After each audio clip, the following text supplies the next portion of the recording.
जय ज्योती, जय सावित्री, जय सावता। नमस्कार, मी सौ स्मिता चंद्रकांत बेलसरे, राहणार काटोल, जिल्हा नागपूर। सावित्री शक्तीपीठ द्वारा आयोजित सावित्रीबाई फुले अभिनय नाट्य स्पर्धेचा आजचा माझा विषय आहे ज्योतिबा फुले यांनी सावित्रीबाई फुले यांना दिलेले शिक्षण। चला तर मग। नमस्कार माझ्या लेकींनो आणि माझ्या माय बापू हो, मी सावित्री खंडोजी नेवसे पाटील यांची लेक आणि ज्योतिबा फुले यांची पत्नी।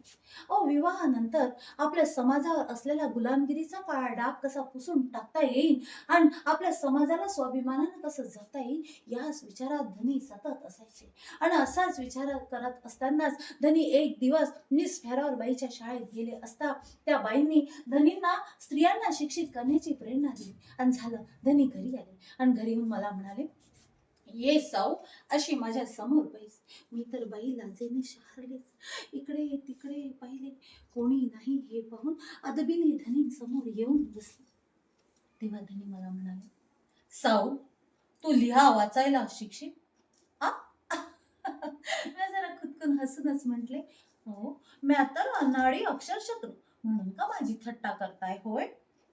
तेव्हा धनी मला म्हणाले, ही थट्टा नव्हे सावित्री, केवळ बोलून समाज सुधारणा होत नाही। विचारांना जर कृतीची जोड नसेल तर त्या विचारांना काही अर्थ नसतो। तू शिकलीस तरच आपण सांगितलेलं लोकांना पटेल आणि म्हणूनच म्हणतोय की हे काम आपल्या घरापासूनच सुरू होऊ दे। यावर काय बोलावं तेच मला सुचेना। मी जरा विचार केला आणि धनींना म्हटलं, होय धनी, शिकणार मी लिवायला। आणि माझे हे बोल ऐकून धनींना फार फार फार आनंद झाला आणि झालं। माझ्या लेकींनो त्याच दिवसापासून माझ्या शिक्षणाला सुरुवात झाली। ती निसर्गरम्य वातावरणात आणि आंब्याच्या झाडाखाली।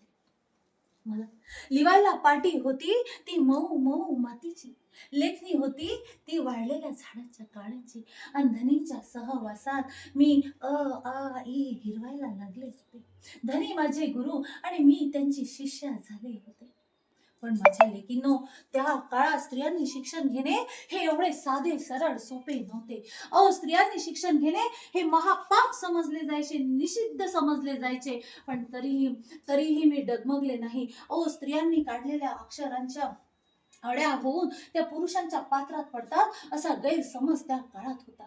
पण तरीही मोठ्या हिमतीने या समाजाचा विरोध पत्करून मी माझे प्राथमिक शिक्षण पूर्ण केले।